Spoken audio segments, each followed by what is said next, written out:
मैं जब स्मशान साधना करता था तो कपालिक साधना में एक बार एक महाप्रेत ने हमसे कहा कि एक फल छोड़ दो।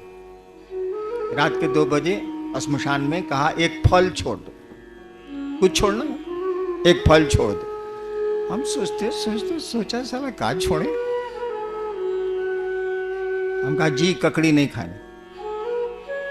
हम सोचा कि यह एगो है जिसको छोड़ा जा सकता है। हम ककड़ी नहीं खाए, हो गया, एक फल छोड़ दो। ककड़ी भी फल है, मैंने फल छोड़ दिया। जब शिव गुरु हो गए तो सतीशवा बक्सर से ककड़ी ले आता था, मैं प्रेम से खाता था, कहा कि मैंने वादा वहां किया था, शिव के सामने थोड़ा ही किया था, मैं प्रेम से खाता था। तो हमको आपको भी उस घर को छोड़ देना चाहिए। जो गुरु कहते हैं उसको ईमानदारी से करने की कोशिश करिए, करिएगा, परिणाम आपको मिलेंगे। मिल रहे हैं तभी इतनी भीड़ है। कितना हुआ, कितने साल बीते हैं शिव चर्चा के, कितना वक्त गुजरा है। अरे कमरे से बाहर मैंने शिव चर्चा शुरू की थी 1990 में, 22 साल न हुआ है।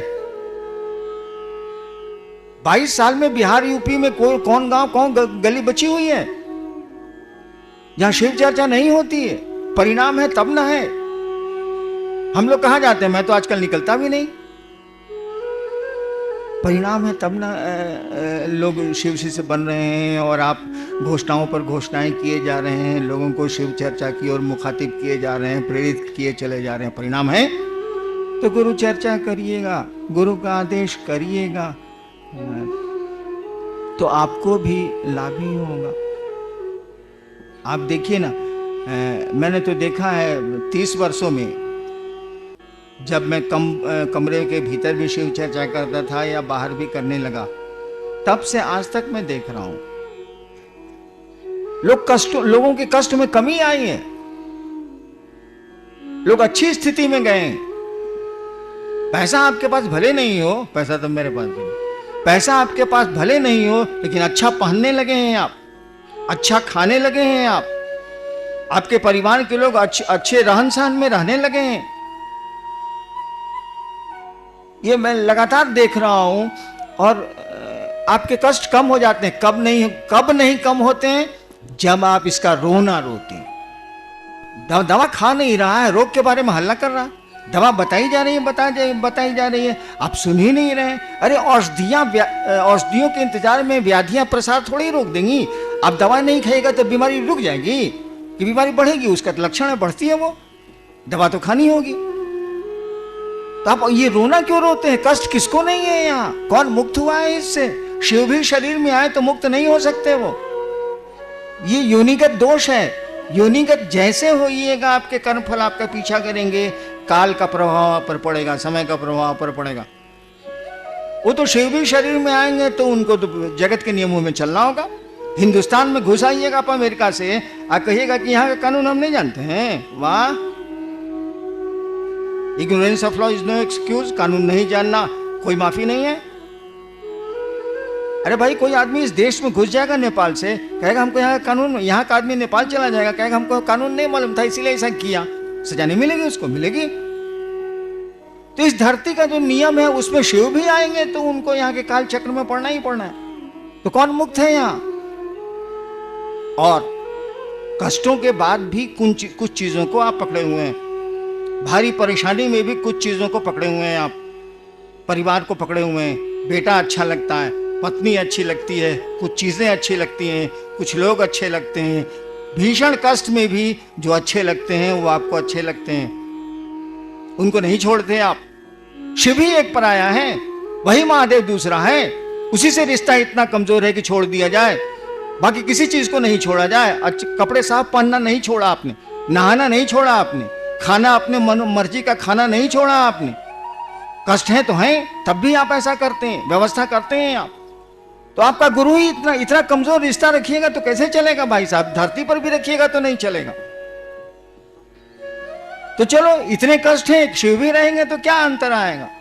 इतनी परेशानियां हैं, एक हमारा गुरु भी रहेगा तो क्या अंतर आएगा? उसी में करेंगे। और करना शुरू करिए ना, वो दुख धीरे धीरे टूटती हैं।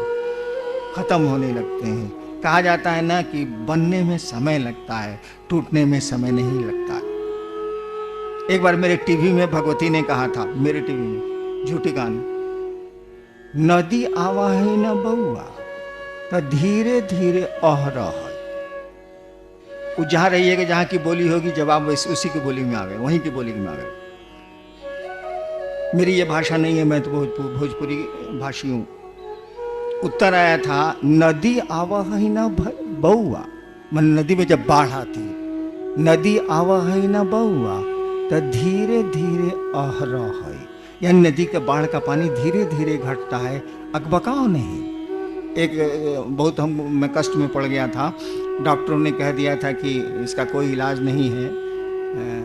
उसी पर उन्होंने उत्तर दिया था कि नदी आवा है न बउआ तो धीरे धीरे अह रहा है, यानी धैर्य रखो, नदी का पानी, बाढ़ का पानी खत्म हो जाएगा, फिर सूखी जमीन मिल जाएगी। तो आप जो आपकी मदद करने वाला है उसी को छोड़ देते हैं आप, उसी को अपने व्यापार का साधन बना लेते हैं। अरे उसको छोड़ दीजिए, बाकी करिए ना, कहां कुछ रोक रहा है कोई आदमी। जब रोक ही देंगे हम, आप मान ही जाएंगे हम, तो गुरु की क्या जरूरत है। श्रद्धा आप में पैदा ही हो जाए, संशय का नाश ही हो जाए, तो फिर गुरु की क्या जरूरत है। शिव के प्रति प्रेम ही पैदा हो जाए तो फिर गुरु की क्या जरूरत है। कोई रोल उनका नहीं है, कोई भूमिका उनकी नहीं है, सब करेंगे गुरु। उसी रिश्ते में आप सेंध मारते हैं, उस रिश्ते को तो बचा के रखिए भाई साहब। हम लोग सारे लोग आपकी मदद करने को तैयार हैं, मैं तो निश्चित ही आपकी मदद करूंगा। बस गुरु का आदेश उनकी नियत से आप करिए, जो वो चाहते हैं वैसी नियत पैदा करिए, ऐसी ही उनसे दया मांगिए, और देखिए जिंदगी बदल जाएगी, खुशियां वापस लौट आएंगी।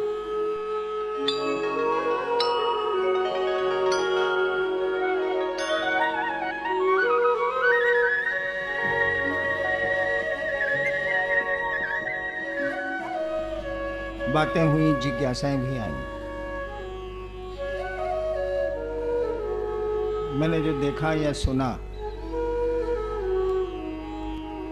किसी ने शिवलिंग पर पूछा, किसी ने कहा कि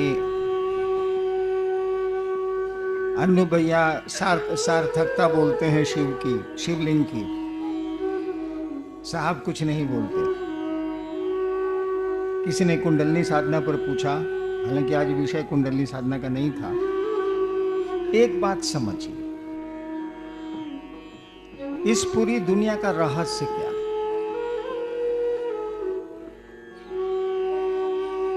बात हुई है इस पर।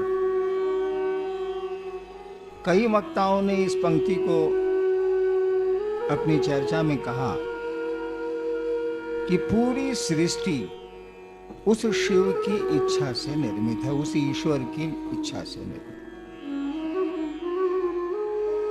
ध्यान दीजिएगा, आप भी निर्मित हैं उसी की इच्छा से।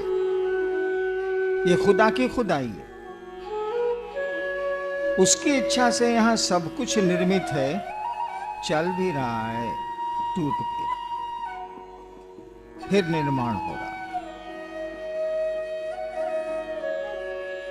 क्या वह इच्छा आपके पास है? मैं महोत्सव में नहीं बोल रहा, इसीलिए समझने की कोशिश करें। वह इच्छा आपके पास भी है। क्या नहीं बनाए हम लोगों ने, बनाते चले जा रहे हैं। बीमारियों से लड़ने के साधन, रहने की व्यवस्था, आवागमन के नए नए उपाय, आवाम, क्या नहीं बनाए? किस चीज से बनाए? अगर सोचा नहीं होता, अगर संकल्प नहीं लिया होता, न टेबल बनता, न मकान बनता, न हवाई जहाज बनते, न पनडुब्बियां बनती। किसी ने सोचा, ज्ञान लिया, क्रिया की, यानी मूल बात है उसकी सोच, उसकी इच्छा। उसकी इच्छा, उस कहा जाता है कि शिव की इच्छा में तो बड़ा बल है, उसकी इच्छा ही शक्ति है। कहा जाता है शिव की इच्छा ही शक्ति है। शिव शक्तियों से जाने जाते हैं, उसी की इच्छा से वो जाने जाएंगे। वो आप में भी आई है। और बहुत कुछ तोड़ते हैं आप, बहुत कुछ बनाते हैं आप, बहुत कुछ रखते हैं आप। और इसके पीछे एक ही रहस्य है, आपका संकल्प। संकल्प शब्द का प्रयोग इसलिए किया गया है कि आपकी इच्छा थोड़ी कमजोर है उस ईश्वर से। आप अस्पताल जा रहे हैं, नहीं भी जा सकते हैं। आप सर्कस देखने गए हैं, लौट आ सकते हैं। कोई घटना आपको वापस बुला सकती है। यानी इच्छा है आपकी कि आज सिनेमा जाएंगे, सिनेमा हॉल में बैठे भी हैं आप सिनेमा देखने को, और दुर्घटनाएं आपको घर भेज देती हैं, दूसरी जगह भेज देती हैं, और आपको जाना पड़ता। यानी इच्छा तो है सिनेमा देखने की, लेकिन वो इच्छा टूट गई, किसी ने तोड़ दिया या टूट गई। यानी हमारी आपकी इच्छा है कमजोर, लेकिन यही इच्छा जब संकल्प का रूप लेती, यही इच्छा जब भाव का रूप लेती है, एक ही चीज है वो, प्रेम, भाव और विचार। इच्छा जिसको बोलते हैं, इच्छा में विचार ही है, थॉट से। वही इच्छा जब मजबूत होती है तो आप इसको भाव शब्द देते हैं, है वही। यही भाव जब मजबूत होते हैं तब आप प्रेम या दुश्मनी जो कहिए, आप प्रेम का रूप देते हैं, है वही। पानी वही है जो भाप भी बना है, या भाप वही है जो पानी भी बनता है, और बर्फ है वही। यानी उस सृष्टिकर्ता के पास जाने के साधन आपके पास हैं, क्योंकि उसने अपनी इच्छा से पूरे जगत का निर्माण किया है। आप अपनी इच्छा से शिव के पास जाएंगे।